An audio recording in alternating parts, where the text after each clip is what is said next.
Muito boa noite, caros telespectadores da Record News. Hoje, mais um convidado especialíssimo para o seu Conexão ND, que será exibido pela Record News e também, posteriormente, disponível integralmente no portal ND+, do Grupo ND aqui em Santa Catarina e redes sociais da internet. Presença hoje, para nossa honra e alegria, do juiz Márcio Schiffer Flontes. Hoje, o Diário Oficial da União publicou o ato de nomeação do ministro da Justiça, André Mendonça, para Dr. Márcio Fontes, nomeado para a presidência do Conselho Nacional de Política Criminal e Penitenciária. Ele que já tem experiência e hoje é um dos vice-presidentes desse conselho.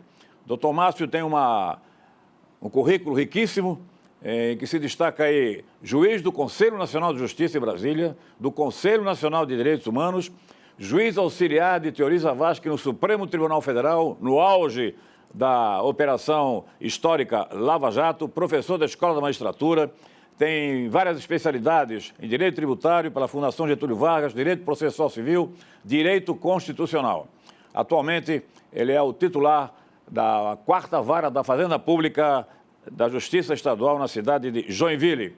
Em Brasília, o doutor Márcio, além de sua qualidade, de sua competência, de seu brilhantismo na atuação dentro do Poder Judiciário estadual e federal, é conhecido como a máquina do trabalho, pela sua dedicação na Lava Jato e outros órgãos do Poder Judiciário estadual e federal brasileiro. Doutor Márcio, muito boa noite, é um prazer recebê-lo aqui no Conexão ND. Agradeço o Moacir, que é um amigo de longos anos, a grande referência do jornalismo do nosso estado, e o cumprimento especial aos espectadores do Grupo ND. Doutor Márcio, essa responsabilidade que o senhor está assumindo agora nesse conselho envolve temas de muito interesse público, como sistema prisional, sistema penitenciário, indulto, audiências por videoconferência, perfis genéticos, crime organizado, segurança pública, etc. O senhor já definiu mais ou menos a orientação que o senhor vai dar, qual vai ser desses temas polêmicos e graves, de grande interesse, que o senhor vai priorizar na sua gestão?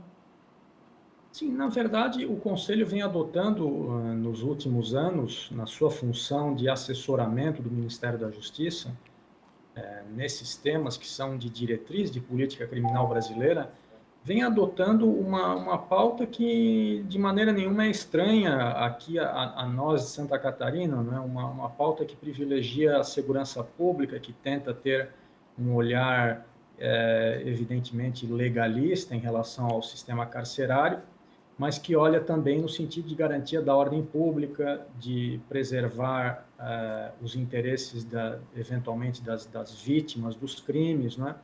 Nós temos de voltar, e essa é a linha do Conselho, e essa é a linha que continuará sendo seguida na minha presidência, a ter um olhar de seriedade na segurança pública no nosso país. Nos últimos meses, não sei se funciona a pandemia, mas gostaria da sua informação e opinião, não se registraram mais na imprensa casos de motins, de rebeliões em penitenciária do Nordeste, principalmente, mas também aqui da região Sul. Isso é que deve-se um tratamento diferenciado, a melhoria do sistema, ou qual é a explicação para esse fenômeno, doutor Márcio? Sim, nos últimos tempos houve, sim, uma melhoria, tanto naquela lógica mais tradicional, e Santa Catarina é um ótimo exemplo disso, né, de seriedade, de trabalho no sistema carcerário, tanto propriamente dos órgãos do sistema prisional, quanto daqueles de segurança pública, polícia militar, polícia civil. Mas, no âmbito federal, houve, sim, algumas medidas que tiveram um resultado evidente, está aí aos olhos de todos, por exemplo, de isolamento das lideranças da criminalidade organizada, seja dentro de unidades de maior segurança nos estados, seja no sistema penitenciário federal. Então, foram, sim, medidas que o governo federal tomou, que essas medidas tiveram um bom resultado, e o nosso papel, seja nessa função técnica de assessoramento, seja o papel geral do Poder Judiciário, seja dos demais órgãos de segurança pública, é aprofundar essa linha e fazer com que esses resultados frutifiquem cada vez mais. O Conselho Nacional, doutor Márcio, tem algum estudo sobre os últimos meses, durante esse ano da pandemia, esse isolamento, de alguma maneira, e as restrições foram impostas, aumentou a violência no Brasil, reduziu, estabilizou? Tem alguma pesquisa nesse sentido, não? Algum estudo?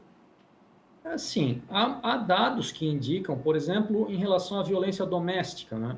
Não só no Brasil, mas em outros países. Eu me recordo, em particular, da Argentina, né? Que há dados estatísticos muito interessantes no sentido de um aumento da violência doméstica em função dessas restrições da pandemia. É claro que esse vírus, essa doença, essa situação dramática que muitas famílias vão vivendo, merece toda a consideração do poder público, mas, ao mesmo tempo, não só a economia, o emprego das pessoas, como nós vemos esse debate no dia a dia da imprensa, mas também a realidade da segurança pública não pode ficar refém de um problema sanitário, embora grave. Por isso é que também dentro do Conselho Nacional de Política Criminal nós tivemos atitudes que foram interessantes, foram importantes, como na resolução que insistiu na necessidade do emprego de videoconferência para que o processo penal, em especial a execução penal, não ficasse completamente travada, né? E é nesse sentido que nós pretendemos atuar. Há algum dado também a respeito de número de presos em cadeias públicas e penitenciárias no Brasil que ainda não foram submetidos a julgamento, doutor Márcio?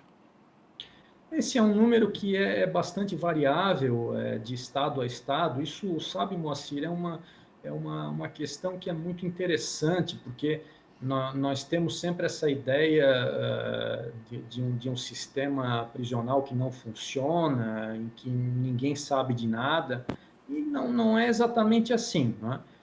O Brasil, como se sabe, é um país continental, os estados, há uma variação muito grande de estado para estado, tanto no número de presos, quanto na realidade que esses presos enfrentam. Então, todos esses dados, quando colocados numa plataforma nacional, acabam muitas vezes não revelando que neste ou naquele estado a situação não é tão ruim, ou mesmo que é uma situação razoável. Eu me lembro quando nós começamos a levantar no Conselho Nacional de Justiça esses dados, infelizmente pela primeira vez, né, ali pelos anos de 2017, e esses dados estatísticos começaram a demonstrar que vários estados não tinham um grande percentual de presos sem julgamento, né? A própria Santa Catarina, eu lembro do Mato Grosso do Sul. Então, há estados que, por um esforço dos seus juízes, dos servidores da justiça, dos órgãos de segurança pública, mantém, sim, níveis, se nós considerarmos parâmetros internacionais, níveis bastante razoáveis de controle da sua população prisional. E nos últimos anos, ao contrário daquelas previsões catastrofistas, né, a população carcerária encontrou pelo menos o número da população carcerária encontrou uma certa estabilidade. E o desafio, que não é um desafio só brasileiro, é um desafio mundial, é que nós possamos cada vez mais trabalhar uma população carcerária que evite a reincidência, evite os crimes graves, puna especialmente a criminalidade violenta, a criminalidade organizada, e não se prenda vamos dizer assim, um discurso falimentar de que a prisão não serve para nada, a segurança pública não merece investimento. Não, pelo contrário, né? O cidadão quer, espera e merece uma segurança pública de qualidade. O processo penal brasileiro, a legislação penal, tem dois institutos que ultimamente têm sido muito criticados por setores da população e até nos meios policiais, como o indulto, agora na pandemia, inclusive, né? Muita gente foi liberada e muitas críticas. E o segundo é a audiência de custódia. O senhor, com essa larga experiência no Conselho Nacional, aliás, o Conselho de Direitos Humanos, agora no Conselho Nacional de Política Criminal, há muito tempo, mas vai presidi-lo, né? A partir da nomeação hoje. Qual é a sua avaliação desses dois institutos, doutor Márcio? Olha, nós temos, no caso da audiência de custódia, nós tivemos decisões do Supremo Tribunal Federal, essa audiência vem sendo realizada, os juízes vêm se desdobrando para implementar de uma maneira muito completa, muito correta, a audiência de custódia. O que há é algumas, vamos dizer assim, alguns debates, até no âmbito do Congresso Nacional, de que modo que essa audiência deve se implementar. O próprio Conselho se pronunciou, né, como eu disse antes, no sentido de permitir ou de caminhar no sentido de se fazer ou de se permitir a videoconferência, né? E nós temos, sim, um debate sobre até que ponto a audiência de custódia nesse formato atual é válida ou é positiva, ou se talvez, esse é um debate, como eu disse, no âmbito do Congresso Nacional, se a audiência de custódia já não deveria ser utilizada para adiantar algumas etapas do processo penal e assim tornar o processo penal mais ágil, mais efetivo. Agora, em relação ao indulto, o que eu gostaria de dizer é o seguinte, que foi no Conselho Nacional de Política Criminal que pela primeira vez nós levantamos a restrição do indulto ao seu caráter humanitário, né? E excluindo uma grande gama de crimes, e inclusive, muito especialmente, aqueles crimes que tivessem sido praticados contra os agentes de segurança, contra policiais, né? Isso tudo foi objeto de um estudo dentro do Conselho, e esse indulto restrito, né, que é direcionado só àqueles presos com doenças graves ou excluindo toda essa criminalidade mais grave, acabou sendo, sim, adotada essa proposta, ou pelo menos essa linha de raciocínio, pelo atual governo. Então, é uma contribuição que o nosso Conselho produziu e me parece, quero crer, mais antenada ou mais em linha com o pensamento da sociedade.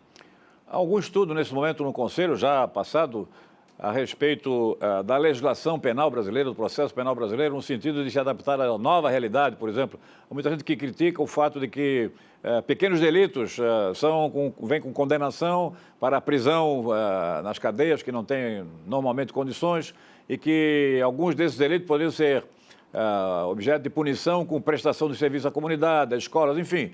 Algum estudo nesse sentido, doutor Márcio? Sim, Moacir.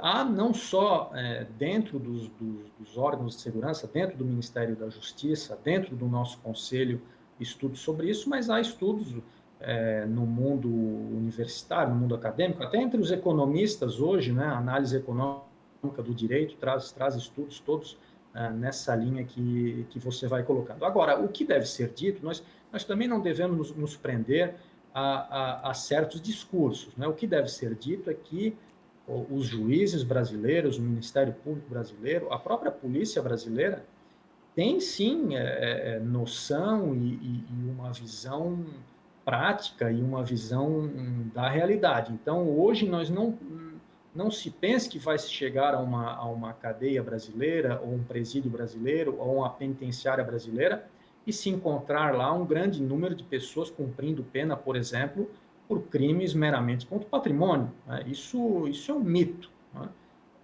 Pode acontecer, eventualmente, num outro caso, num criminoso multireincidente, né, que tenha aquilo que a gente chama de habitualidade criminosa, mas a grande verdade é que a massa carcerária brasileira é composta, sim, em uma boa parte, de criminosos apenados por crimes graves, crimes contra a vida, latrocínio, um tráfico, sim, relevante, crimes sexuais, né? Agora, dentro do Conselho, aprovamos aí um grande incentivo para o banco de perfis genéticos, que tende aí mundialmente a dar um combate mais efetivo aos crimes sexuais. Então, nós precisamos deixar de lado o discurso e nos concentrarmos na realidade. E para isso é que órgãos técnicos como o Conselho Nacional de Política Criminal servem, né? É um órgão antigo, tradicional, mas que tem esse propósito, está imbuído desse propósito de deixar de lado o discurso e irmos examinar a realidade. Por sua experiência nesses conselhos, especialmente no Conselho Nacional de Direitos Humanos também, mas também no Conselho de Política Criminal, durante essa pandemia, aliás, nas últimas semanas, inclusive, muitos casos de a polícia prendendo um cadeirante, não é, na rua, a polícia prendendo dona de casa que estava lá vendendo lá um biscate qualquer, enfim, Agora, se final de semana no Rio de Janeiro, os banhistas lá na praia contra a Guarda Municipal do Rio de Janeiro. Enfim, caso de desobediência civil e caso de repente, realmente arbitrariedade em relação a direitos. O cadeirante não tem condição nem de se defender, na verdade, como aconteceu nesse cenário lamentável registrado. A sua opinião a respeito desses abusos que estão acontecendo durante a pandemia, presidente? Olha, Moacir, é difícil, claro, eu me manifestar pontualmente sobre este ou aquele caso, mas é verdade, sim, que os agentes de segurança e o policial lá na ponta, ele está preso ao princípio da legalidade estrita, então ele está tentando cumprir a sua missão. Esse é um debate que tem de ser feito pela sociedade, pelo mundo político e, eventualmente, claro, isso vai desaguar no sistema de justiça, o sistema de justiça vai dar a resposta. É claro que, de um modo geral, nós, né, como defensores do Estado de Direito, a nós nos repudia, né, a violação ao caráter até sagrado da liberdade, né, do direito de ir e vir, da proteção aos trabalhadores, às donas de casa, aos transeuntes, né, nas ruas, nas praças, nas praias. Isso nos causa, sim, uma preocupação e, devo dizer, até uma repulsa. Mas nós não podemos também demonizar o policial que, afinal de contas, está ali, de alguma maneira, tentando dar cumprimento a ordens que recebeu de superiores. Então, esse é um debate urgente, essencial, mas ele deve ser feito pelos órgãos de imprensa, deve ser feito pelo mundo político, deve eventualmente, acredito eu, desaguar no sistema de justiça, via Ministério Público ou via particulares, mas sem nos esquecermos jamais que as forças policiais estão e se prestam ao exercício mais nobre, que é o exercício de defesa da população. Doutor Márcio, o senhor é citado em vários livros sobre a Operação Lava Jato, pela qualidade do seu trabalho, pela assessoria competente que o senhor prestou ao ministro Teori Zavascki, falecido ministro catarinense lá no Supremo Tribunal Federal, realmente atuou de maneira destacada, com muita competência, e o senhor sempre foi considerado assim, uma espécie de primeiro-ministro na atuação à lei, o assessor principal, o mais dedicado, que mais trabalhou, etc. É evidente que eu não vou fazer uma pergunta para o senhor sobre o mérito da Lava Jato, porque o senhor tem restrições como magistrado pela Lei Orgânica da Magistratura Nacional. Mas, do ponto de vista assim, geral, doutor Márcio, até onde o senhor pode avançar, quais são as informações, as lembranças que o senhor pode transmitir para o público da Record News sobre a Operação Lava Jato, enquanto o senhor esteve lá com o ministro Teori Zavascki? Bom, não é segredo, né, que o ministro Teori é um grande juiz, né, uma pessoa realmente dotada das maiores qualidades, né, e o desaparecimento dele, sem dúvida nenhuma, foi uma grande tragédia, que foi muito além da tragédia pessoal, né. Agora, por outro lado, esses casos difíceis, né, que estão aí sendo trabalhados, vencidos, né, dentro ainda do sistema de justiça, muitos deles, as questões ainda estão em trâmite, né, é necessário aguardar, mas eu não vejo assim ainda um necessário distanciamento histórico, né, para que se examine com precisão as linhas, né, do que foi, não foi, ou poderia ser, ou poderia ter sido, né? O que eu tenho a dizer realmente, e me parece que aqui é uma platitude, né, que, de fato, o desaparecimento do ministro Teori, pelas qualidades pessoais que ele reunia, muito raras, né, e, sobretudo, muito raras quando reunidas numa pessoa só, sem dúvida nenhuma, isso teve um impacto evidente. Eu li em algum lugar, num desses livros sobre Lava Jato, que o senhor conheceu do ministro Teori quando foi trabalhar com ele em Brasília, isso é real mesmo, é? Ou já conhecia antes? Sim, não, todos conhecíamos o ministro Teori porque era um jurista muito famoso, né, há muito tempo já, mas eu o conheci de fato, né, no primeiro dia em que ele me chamou, tinha visto algumas decisões minhas, né, e dadas referências e disse que, enfim, já havia decidido que eu iria trabalhar com ele. O senhor acha que a Lava Jato acabou mesmo agora, depois dos últimos acontecimentos, ou ainda vai prosseguir lá em Brasília? Sua avaliação? Há diversos procedimentos, diversos recursos que estão em trâmite em diversos juízos, né? Tanto de primeira instância quanto de segunda instância, no Superior Tribunal de Justiça, no Supremo Tribunal Federal. Então, tudo isso aguarda, né, o pronunciamento das cortes brasileiras e eu também, né, aguardo. O senhor, de alguma maneira, pensou, cogitou, está pensando em publicar alguma obra a respeito desse seu trabalho lá no Lava Jato, não? Não, Moacir, eu me preocupo apenas com a publicação das minhas sentenças. Muito bem. Algum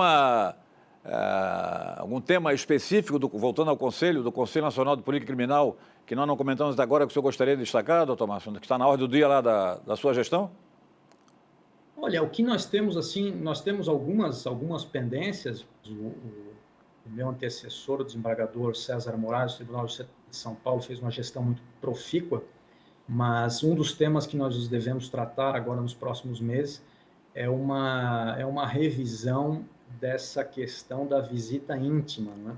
Isso está na pauta do Conselho e há, então, um debate interno, né, de que até que ponto isso pode ser colocado como um direito, vamos dizer assim, do preso, ou de que maneira que isso não seria direito de maneira nenhuma, isso seria uma regalia excepcional, né? Uhum. E no caso brasileiro, o que nós vemos é que no sistema prisional se difundiu essa ideia, né, da visita íntima, ou se disseminou isso, e o Conselho, isso está na pauta, isso é público, né?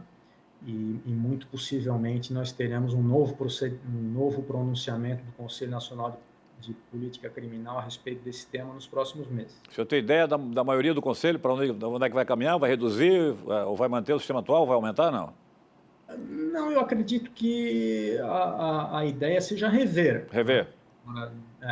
De que maneira, aí dependerá do abalizado voto dos demais integrantes, né?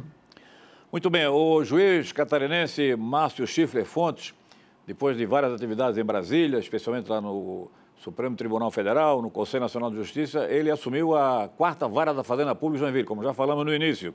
E lá realizou um feito que foi manchete no Jornal de Santa Catarina. Ele chegou lá em 2018 com 40 mil processos de várias competências e atuou fortemente na questão de ações relativas aí a acidentes do trabalho. E zerando, inclusive, de maneira realmente histórica, inédita, né, o volume de processos que estava sob a sua responsabilidade. Eu gostaria que o senhor falasse sobre esse assunto, doutor Márcio, e como foi possível realizar esse feito logo após os nossos comerciais. Doutor Márcio Schiffler Fontes, convidado de hoje do Conexão ND. Em seguida.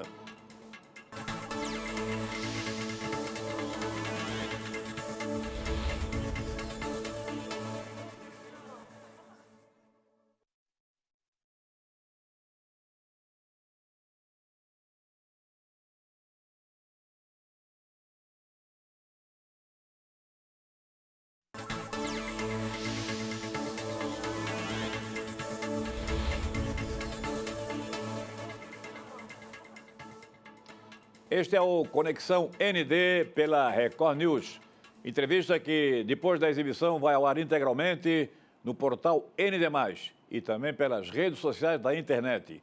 Hoje, com a honrosa presença do juiz catarinense de Florianópolis, Márcio Schiffler Fontes, que foi nomeação publicada no Diário Oficial de hoje, desta segunda-feira, dia 29, presidente do Conselho Nacional de Política Criminal e Penitenciária. Um colegiado, é o mais antigo da República, e já foi presidido por notáveis do mundo criminalista brasileiro, direito penal, como Evandro Lins de Silva e o nosso saudoso René Dotti, aqui de Curitiba, que prestou grandes serviços à justiça brasileira, aos direitos humanos, inclusive de muita gente importante aqui de Santa Catarina. Doutor Márcio, então a pergunta anterior que ficou é a seguinte: o senhor assumiu a 4ª Vara da Fazenda Pública de Joinville em junho de 2020, segundo aqui as minhas pesquisas, e, aliás, em 2018, e em junho de 2020, menos de 2 anos depois, eu estava zerando os processos, recebeu 40 mil processos de diversas competências, e zerou os processos relativos a acidente de trabalho. É esse mesmo o dado real? Moacir, na verdade, diversos juízes em Santa Catarina realizam um trabalho extraordinário e essa intensa operosidade é uma característica que se encontra em outros juízes do nosso estado, né? Aham. No nosso caso aqui, o nosso resultado se deveu especialmente por uma política do Tribunal de Justiça, uma política muito feliz do Tribunal de Justiça, que adotou essa especialização aqui em Santa Catarina, em Joinville, no sentido de prestigiar essa temática dos acidentes de trabalho, que é uma temática social muito valiosa para uma camada importante da nossa população. E Joinville, como se sabe, é a terceira economia do sul do Brasil, é uma cidade industrial, e isso acaba redundando num número elevado de acidentes de trabalho, isso vem acabar na Justiça do Estado. E essa política do tribunal, que prestigiou a especialização das competências, permitiu, então, um dinamismo maior, permitiu uma produtividade maior, e nós tivemos, então, a felicidade de, justamente em Joinville, onde nós temos a maior demanda, empreender um trabalho que, assim, vamos dizer que entrega um resultado quase que imediato, né? A OAB participou também, as próprias forças políticas aqui do município participaram também, e o tribunal, adotando essa política, é que entrega, o Tribunal de Justiça do Estado é que entrega para a população, no nosso caso aqui, na área dos acidentes de trabalho em Joinville, entrega um resultado tão promissor, tão feliz. Desses 40 mil, quantos eram relacionados com acidente de trabalho? O senhor lembra? Não? Eram aproximadamente 20% desse total, Moacir. O senhor zerou só o de acidente de trabalho, é isso? Não, o resto da vara também Todos? também caminha sem... tanto que o acervo diminuiu, nós começamos com 40 mil e hoje o nosso acervo é de aproximadamente 18, né? E Baixando, né? como é que foi possível isso? O senhor fez uma força-tarefa com servidores, advogados, promotores, enfim, foi isso? Sim, como eu disse, uma vez que tivemos aqui em Joinville essa especialização de competências, pudemos empregar uma força mais focada dos servidores, da assessoria, do cartório e os próprios advogados envolvidos também, porque, afinal de contas, evidentemente, né, o advogado, como essencial à administração da justiça, ele tem todo o interesse, o advogado. Aliás, dizia o ministro Teori Zavascki que não há melhor aliado de uma boa prestação jurisdicional do que um bom advogado.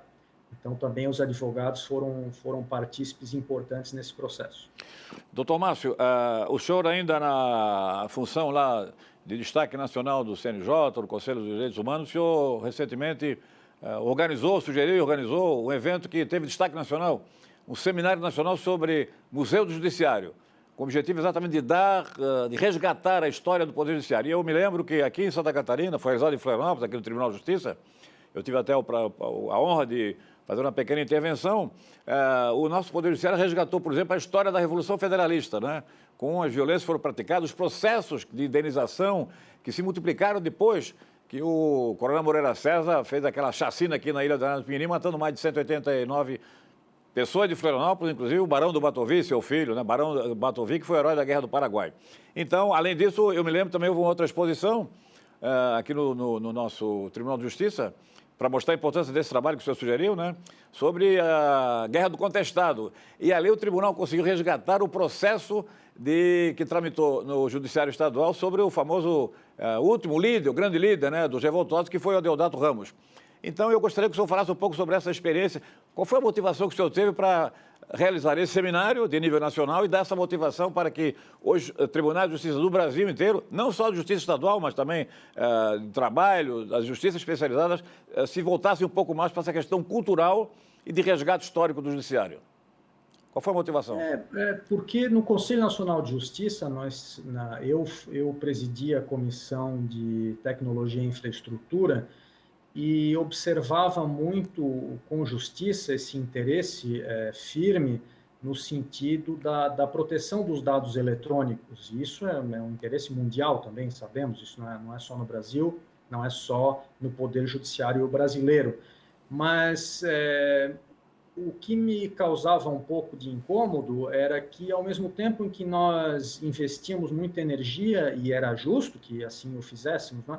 Investíamos muita energia na proteção dos dados eletrônicos, eu não via o mesmo interesse na proteção e no resgate dos dados arquivados, né? nos arquivos dos tribunais. E, enfim, até pouco tempo atrás, os processos eram todos físicos, então seria não seria muito inteligente que o país se dedicasse a mapear o seu sistema de justiça, a mapear a sua produção judicial só daqui para frente, né? Ao contrário, tudo recomendava que esse mapeamento começasse com um olhar histórico, né? E realmente o respaldo foi muito grande, praticamente todos os tribunais do país participaram, se interessaram, e o nosso evento produziu aí redes de contato de historiadores, museólogos, professores, juristas, né, que levaram adiante a nossa ideia, a nossa intenção, a nossa proposta.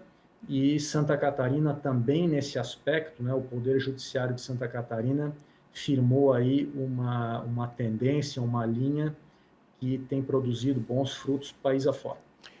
Na sua avaliação, do ponto de vista do interesse público, do judiciário está evidente, mas do interesse público, esse resgate, essa preservação da memória do judiciário, destina-se mais aos próprios magistrados, Ministério Público, advogados, a academias, universidades, né, aos historiadores também, ou tem uma outra dimensão, presidente? Não, a dimensão é social, a dimensão é muito ampla, né? O Brasil, sabemos, é um país em que, especialmente a partir da Constituição de 88, uma intensa judicialização, mas mesmo antes, não é?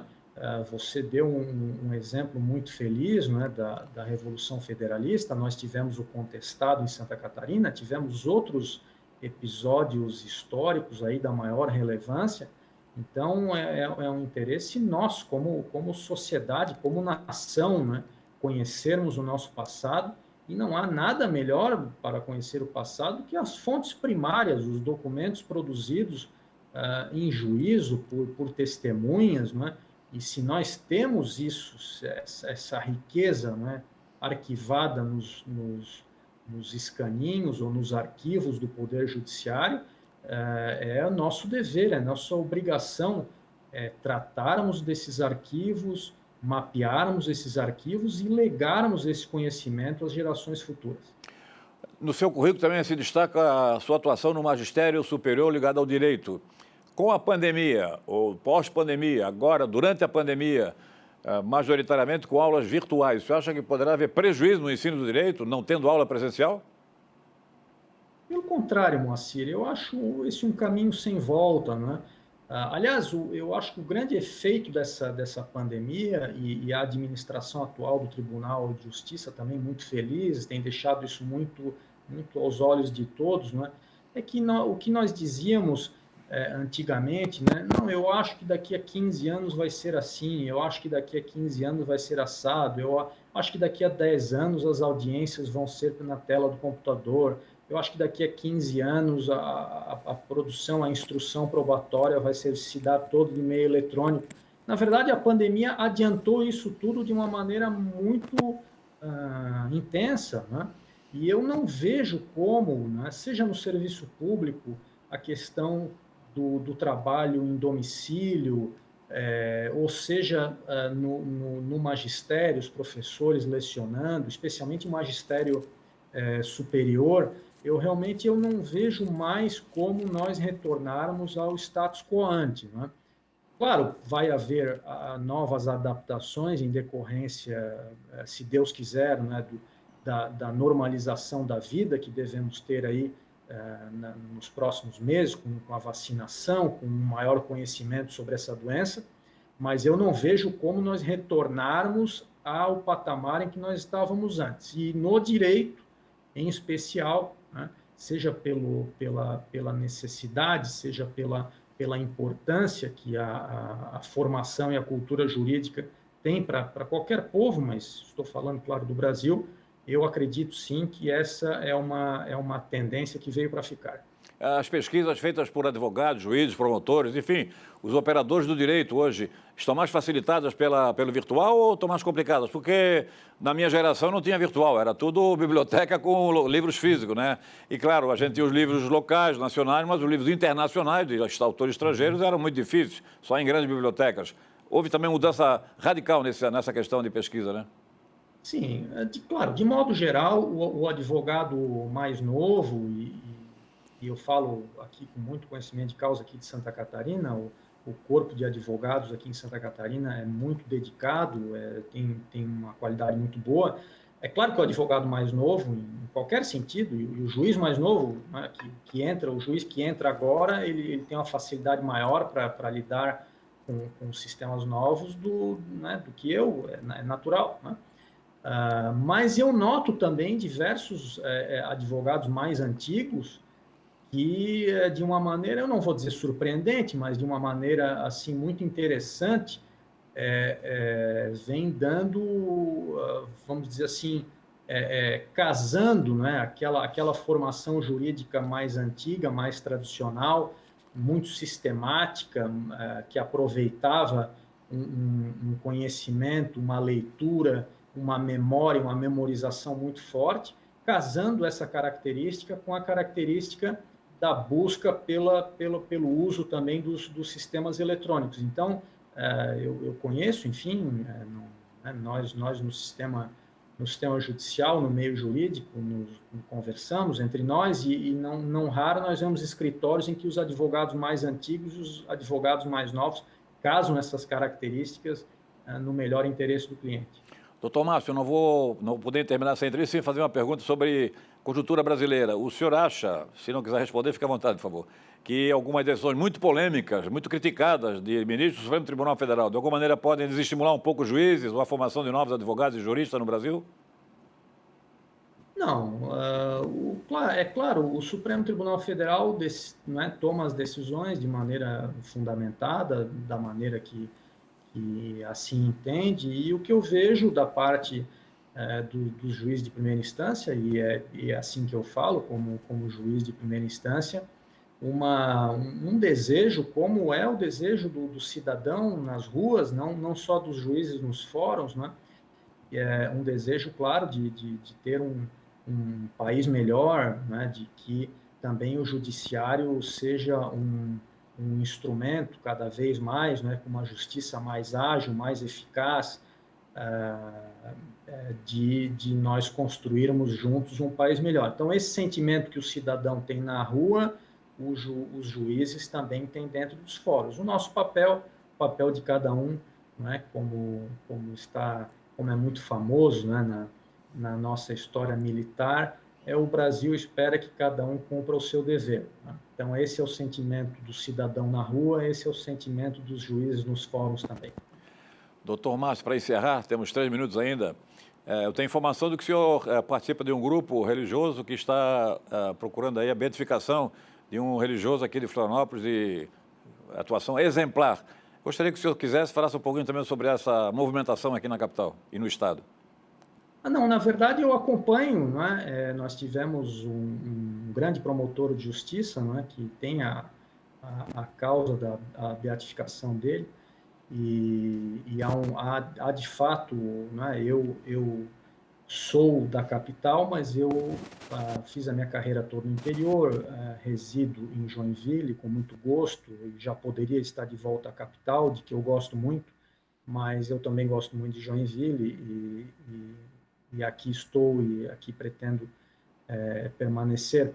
Mas, de fato, há um grupo de religiosos na capital que leva adiante essa causa do nosso querido Marcelo Henrique Câmara, e que eu acompanho por uma razão muito simples, porque o Marcelo foi promotor comigo em São José, né? E nós atuamos juntos em diversos casos, né?